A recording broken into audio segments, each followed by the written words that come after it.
Pourquoi la terre? Pourquoi le ciel? Pourquoi les nuages? Pourquoi le soleil? Pourquoi les étoiles? Et pourquoi tu fermes pas ta gueule?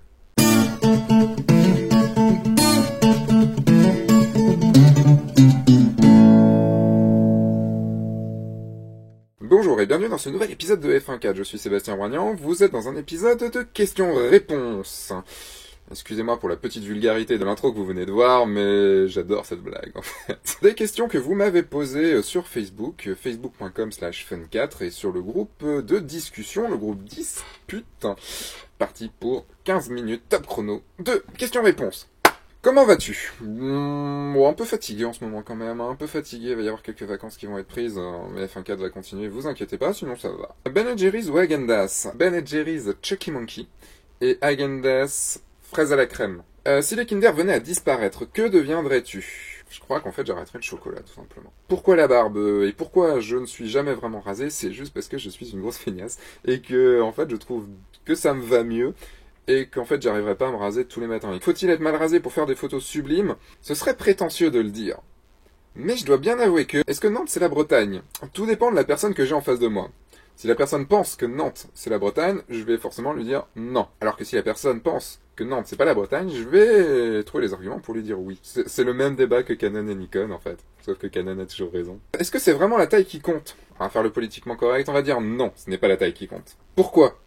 Alors pourquoi quoi? Quel est le sens de la vie? 42, voilà, c'est ça, en fait. Quel est le comble pour un photographe? Alors, c'est d'avoir des pellicules, de ne pas atteindre ses objectifs, mais en fait, tout ce que je viens de dire, c'est un peu un cliché. Excusez-moi, c'est un réflexe de dire ça, mais tout ceci est dans ma ligne de mire, et je donne la priorité à l'ouverture d'esprit.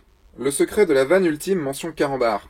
En avoir honte quand on l'a dit? Pourquoi il y a des traces de peinture blanche sur ton mur de mansarde? Sache, Jérôme, que les mauvaises bonnes idées font les mauvaises bonnes questions. En combien de temps as-tu monté ton Lego Star Wars? Je ne sais pas trop, mais je dirais une bonne dizaine d'heures quand même, une bonne dizaine d'heures de plaisir. Chaussettes grises, noires ou les deux? Noires ou grises, ça dépend.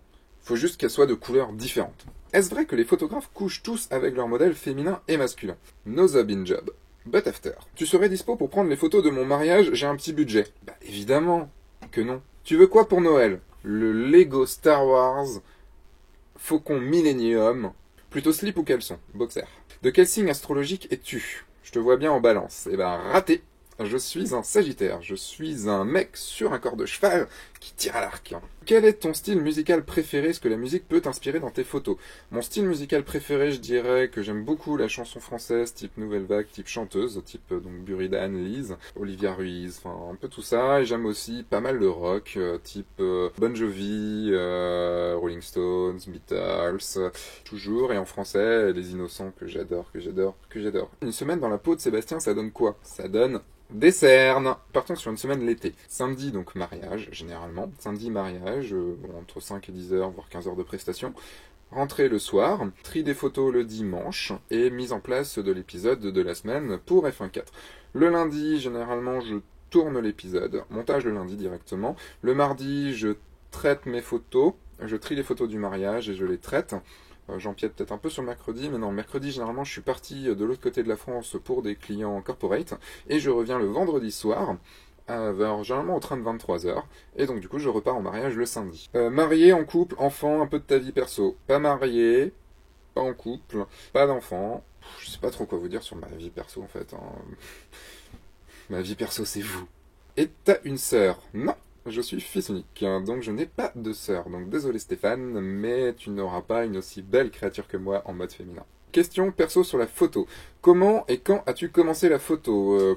J'ai commencé la photo quand je me suis mis à mon compte en 2006, où j'ai acheté un 350D chez Canon, et voilà comment j'ai commencé la photo.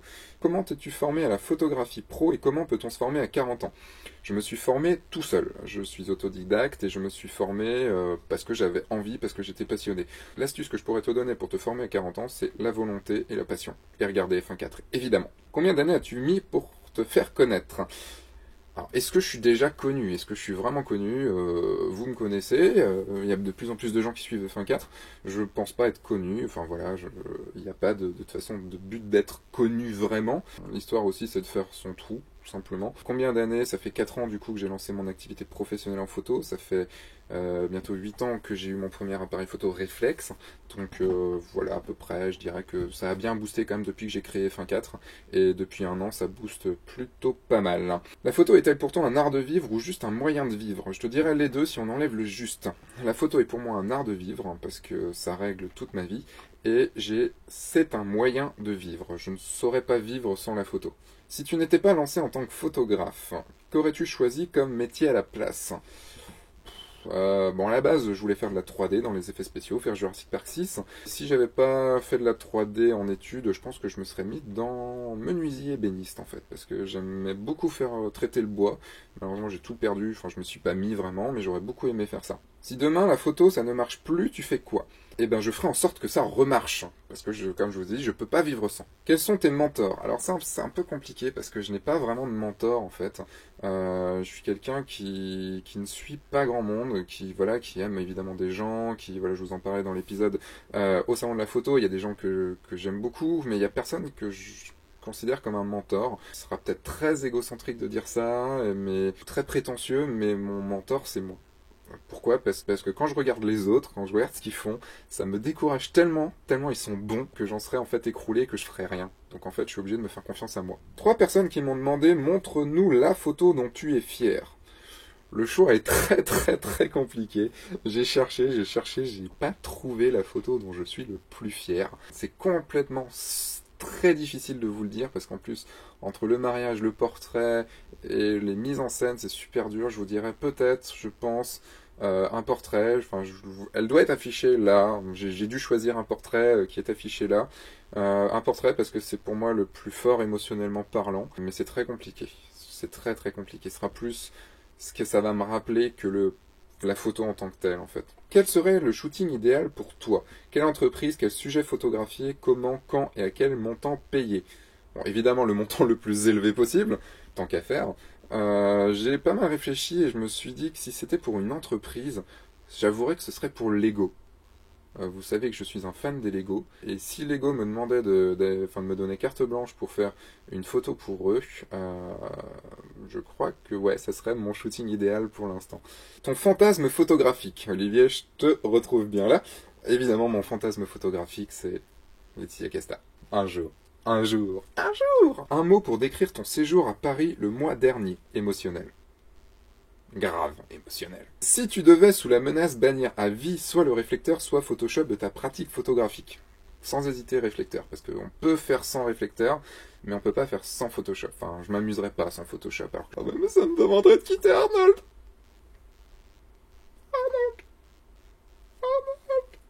Et sinon, le sépia, tu en penses quoi? C'est le mal. Tu disais lors de ta conférence au salon de la photo qu'une séance photo ne pouvait se faire sans émotion, sinon l'image serait plate.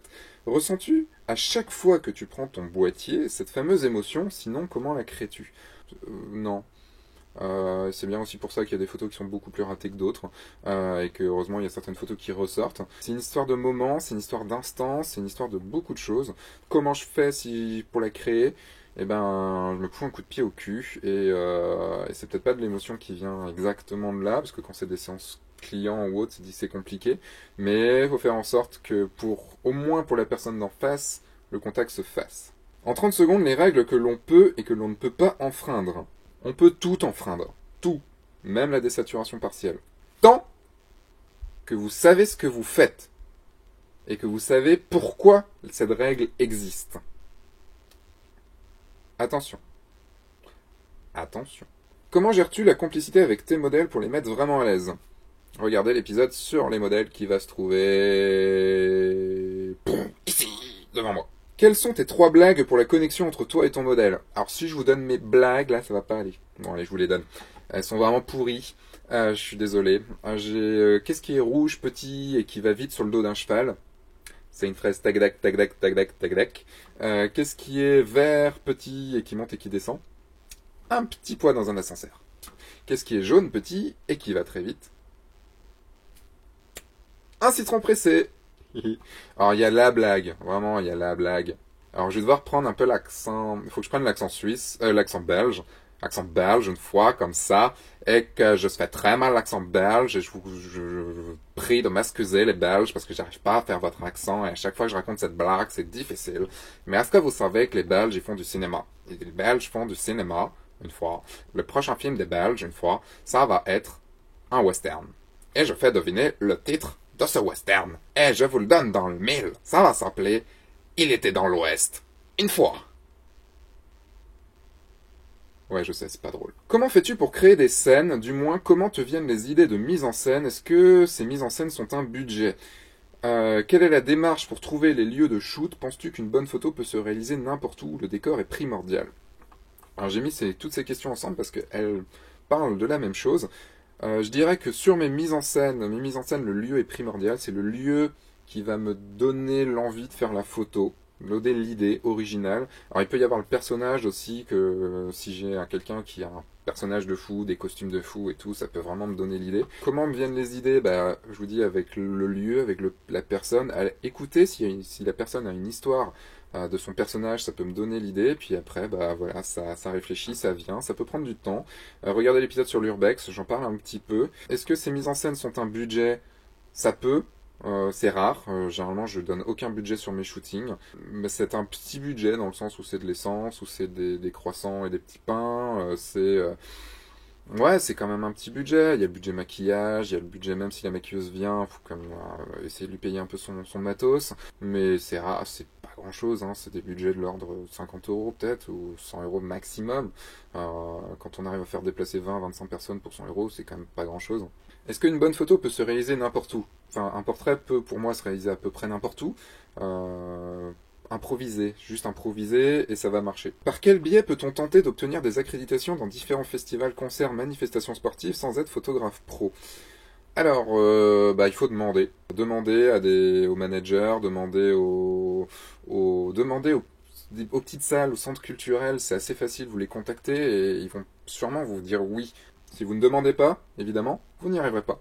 Alors, à propos de F1.4 maintenant, pourquoi F1.4? Parce que F1.4, j'ai des objectifs à F1.4, j'ai un 24 F1.4 et j'ai un 50 F1.4 et que je shoot la plupart du temps à F1.4, même si maintenant je shoot un peu à F2, et que F1.4 c'est pour moi à pleine ouverture, enfin bien sûr il y a du 1.2 et tout ça, mais F1.4 c'est shooter à pleine ouverture et l'idée de cette émission c'est que ce soit à pleine ouverture. Qu'on se donne nos secrets, qu'on dise qu'il n'y ait pas de tabou, qu'il n'y ait pas de qu'on partage donc à pleine ouverture. Voilà pourquoi F1.4. Combien de temps passes-tu pour produire un épisode de F1.4? Alors ça dépend des épisodes plus rapides que d'autres évidemment. Je dirais que la moyenne des épisodes c'est une grosse journée, voire une journée et demie entre l'écriture, le tournage et le montage.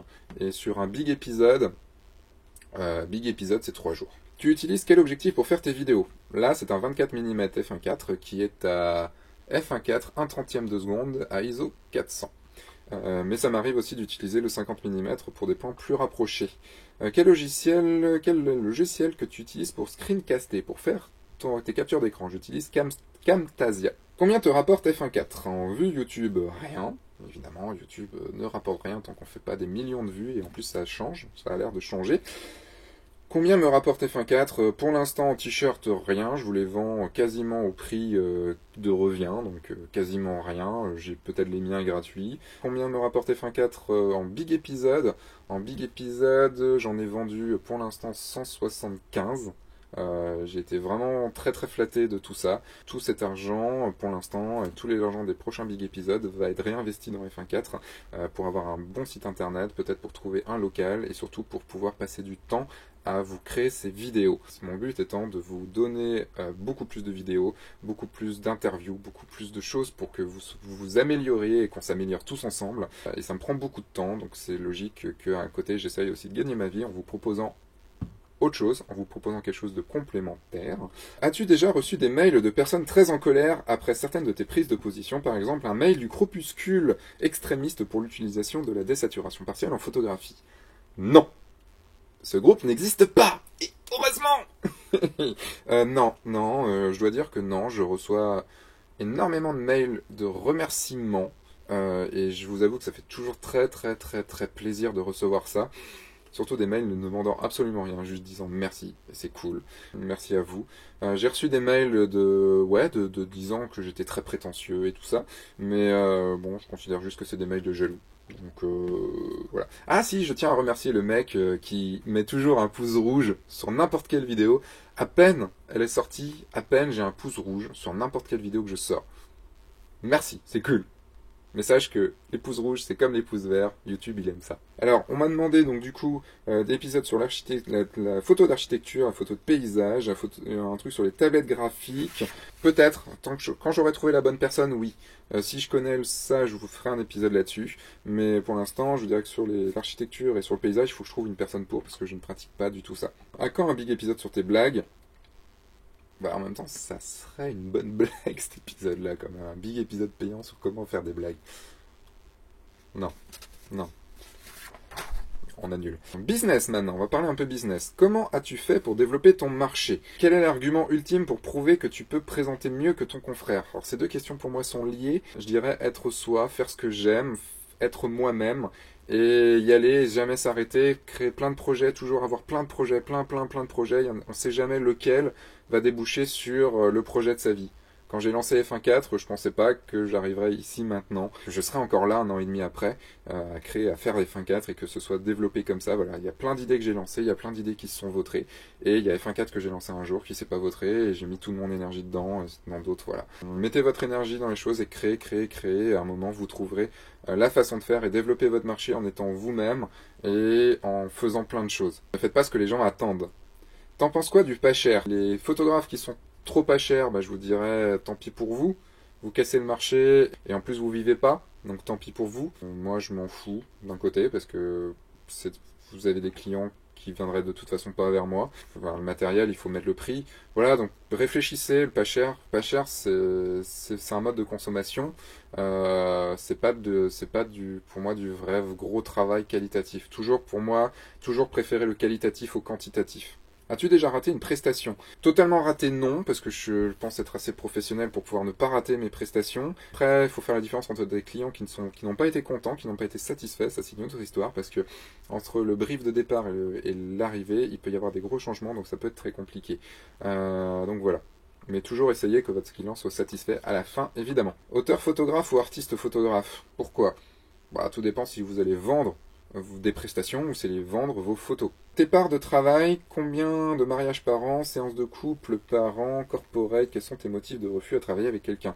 Le motif de refus, c'est le feeling. S'il n'y a pas de feeling, je ne travaille pas avec. Et je m'en suis mordu les doigts encore pas mal ces derniers temps. Tes parts de travail, combien de mariages? Alors 10-12. J'en ai fait 14 en 2013, 10-12 je dirais pour 2014 que je prévois. Qualitatif et non quantitatif. Séance de couple, séance de portrait, j'en fais pas beaucoup, c'est pas un gros business pour moi. Corporate, ben j'ai quelques clients corporate. On va dire que le mariage pour moi c'est 30% de mon chiffre d'affaires à peu près, le corporate autant et la formation autant. Donc peut-être corporate 40% et donc du coup 30% formation et j'aimerais bien que ça peut-être faire un petit peu moins de corporate et faire un peu plus de formation, voilà. Enfin c'est en gros, c'est ça. Matériel, on va parler un tout petit peu matériel très vite fait parce que cet épisode dure déjà trop longtemps.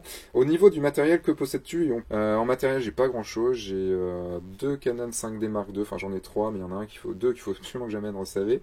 J'ai un 24 mm f1.4, j'ai un 50 mm f1.4, j'ai un 135 f2, j'ai un Samyang 14 mm et c'est tout en objectif. Si j'ai un 24-70 qui doit repartir en SAV aussi depuis qu'il est tombé. J'ai un trépied qui se fait très vieux qui est en train de se casser. J'ai un flash Canon et j'ai un flash Yongnuo. J'ai un flash de studio Wallimex et j'ai une softbox. J'ai une octobox et des fonds. J'ai un fond dépliable, j'ai un réflecteur. Le réflecteur, écoutez, parce que vous me posez beaucoup la question, c'est le Lastolite 45 cm tri-grip, blanc et argenté, qui coûte dans les 50 euros. J'ai aussi un grand réflecteur Gros Robert qui est donc du coup un 180 cm de haut, 5 en 1, et puis voilà. Ouais, voilà à peu près tout ce que j'ai. À quoi te sert une tablette en tant que photographe? Je pense que tu parles d'une tablette graphique. C'est juste sous Photoshop, c'est juste ultime. Regardez. Au niveau de tablette graphique, on me pose beaucoup de questions. Il y aura sûrement un épisode bientôt sur les tablettes graphiques, peut-être en rapport avec Wacom. On va voir ça. Je vous prépare peut-être ça. Comment j'ai configuré ma tablette Intuos? Les raccourcis, je les utilise pas. J'ai juste en fait clic gauche, clic droit, clic du milieu. Voilà. J'ai une Intuos 3 à 4. C'est un peu grand, je vous conseille plutôt les tailles, donc maintenant c'est M, ça doit être, parce qu'ils ont changé à 4 et tout ça. Taille M, une bambou pen ça suffit. Une bambou pen ça suffit, enfin après le stylo est un peu, le stylet est un peu moins bien, mais une bambou pen ça peut vous suffire au tout début, ça coûte pas grand chose et ça peut vraiment vous suffire. Pourquoi as-tu décidé de passer au plein format? Parce que je me suis mis en tant que professionnel et que arriver avec un plein format pour les agences de com ou les corporates c'était quand même un petit peu mieux pour moi. Et aussi parce que j'avais fait le tour du APS-C et que pour mes portraits ça faisait un plus beau bokeh. Le bokeh étant la transition entre le net et le flou et pas les petits trucs que vous voyez dans le fond. Le bokeh dans le fond, c'est le blockbuster. C'est le blockbuster du bokeh. C'est pas le bokeh beau. Sans compter le 50 mm, quel est le deuxième objectif passe-partout à avoir? Tout dépend de ce que vous faites. Moi je dirais le 24 mm. Enfin, si j'avais à partir avec deux objectifs, ce serait le 50 et le 24. En APS-C, 50 mm 1.8 ou 35 1.8? Moi j'ai toujours eu le 50 1.8. J'ai jamais eu de 35 1.8. Donc, sachant que le 35 1.8 c'est un équivalent 50 mm, enfin parce que c'est croppé dedans, ça a quand même les valeurs du 35 mm, donc 35 1.8 doit peut-être être de meilleure qualité. Voilà, seule chose que je dirais. Quel filtre pour tes objectifs utilises-tu et pour quel usage chacun? Je n'utilise pas de filtre. Bon, je vais peut-être me mettre au filtre polarisant. Voire au filtre dégradé parce que pour le paysage ça peut être cool des fois. À combien d'ISO montes-tu maximum en extérieur dans des conditions? Ça dépend en fait. Si je dois prendre une photo de mariage et que je dois être en ISO 1600, je suis en ISO 1600, mon boîtier va jusqu'à 1600. J'aimerais bien le 5D3 parce que il va jusqu'à 3002 voire 6004, donc voilà pourquoi. Quel sera ton prochain achat en 2014? Une valise ou un sac photo? C'est con, mais ouais. Pour l'impression, tu l'as faite toi-même ou tu délègues? Je délègue, parce que je sais pas faire. Et les prestataires, c'est un imprimeur près de chez moi, ou c'est un magasin à côté. Enfin, je fais pas ça sur internet, donc je peux pas vous donner trop de magasins. On m'a posé plein de questions sur les tirages. Ça va venir très bientôt. On va avoir un très bon épisode sur les tirages avec un spécialiste. Quel est ton matériel informatique? Le renouvelles-tu souvent? J'ai un PC avec deux écrans 24 pouces qui sont juste ici et qui m'éclairent. i5 en core qui est à 3,10 Go 3.10 GHz. Et j'ai 16 Go de RAM. Voilà en gros. Je le renouvelle pas souvent. Je le renouvelle peut-être une fois tous les 3 ans, quelque chose comme ça. Quand je sens que ça va plus, tout simplement. Combien de temps pour maîtriser Photoshop? Des années de pratique. On dit qu'il faut 10 000 heures pour pratiquer quelque chose, pour savoir quelque chose à fond. Et je pense plus 5 000 heures je dirais pour pratiquer Photoshop bien. 5 000 heures c'est très long. Sur Photoshop pour un Dodge and Burn par exemple, ma brosse blanche a un effet de couleur noire et la brosse noire est inactive. Comment régler ce problème? Vérifie les modes de fusion de ta brush, juste là. Te sers-tu de plugins? Si oui, lesquels? Non. Aucun plugin, je n'utilise pas de plugin parce que pour F1.4 j'ai pas envie de vous parler de plugin. J'ai envie que vous puissiez tout faire sur Photoshop et sur Lightroom, donc j'ai pas envie de parler de plugin et il y a trop de plugins en fait. Comment fais-tu un HDR léger pour avoir du détail partout? Soit à la mano, donc c'est-à-dire en prenant plein de photos et je la fais apparaître là où j'ai envie d'avoir du détail, soit directement sur Photoshop avec Fusion HDR Pro. Quelle limite te fixes-tu lors de la retouche d'un visage afin de l'embellir? Tout dépend. Si c'est du portrait naturel, je ne change rien. Je change peut-être juste la lumière, les ombres, les cernes, les boutons, tout ça, mais rien qui ne change la personne. Si c'est pour du photoshopage, je te dirais n'importe quoi. Je change tout! Tout ce que j'ai besoin pour que la photo marche. Qu'est-ce qu'un bon noir et blanc? Je dirais les noirs et blancs de Salgado, de Sebastiano Salgado. Ils sont juste magnifiques. Des apps utiles, des applis utiles sur iPhone pour photo. Sur mon iPhone, j'ai Minimal Folio, qui est un portfolio qui est assez classe, et j'ai Easy Release, qui permet de faire des contrats de droit à l'image, qui est super pratique, puisque j'ai jamais de papier sur moi, Easy Release, ça marche très bien. Mais il y aura sûrement bientôt un épisode sur les applis pour la photo. Voilà, les questions, c'est fini. Un rendez-vous, si vous êtes à Lyon, venez à l'apéro photo de jeudi 19, le jeudi 19 au soir. Donc ça se passe au 3 Gaules. Venez, parce que je présente mon travail avec mon ami Tan Nguyen, où lui présentera également son travail. Venez.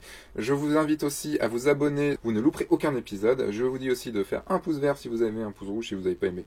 Et une dernière petite chose pour cet épisode. Cette semaine, il va se passer un événement assez important quand même dans ma vie. Je vais passer le cap des 30 ans. Ouais. 30 ans.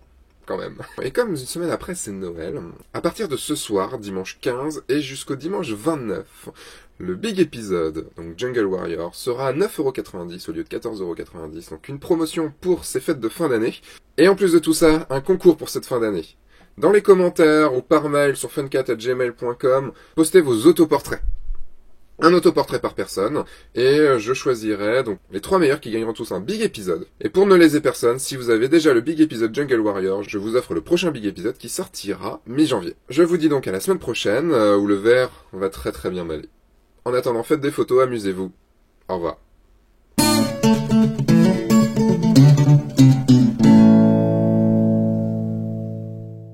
Combien pèse un train? Alors, je me suis renseigné auprès de cheminots, il paraît qu'une locomotive pèse à peu près 100 tonnes, qu'un wagon pèse à peu près 45 tonnes, un wagon de passagers.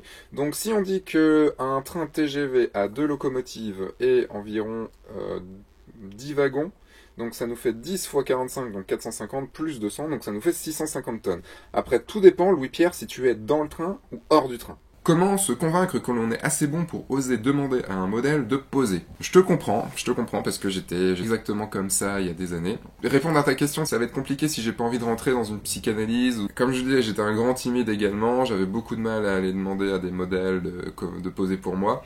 Et en fait, au fur et à mesure de pratiquer, au fur et à mesure d'avoir des bons retours,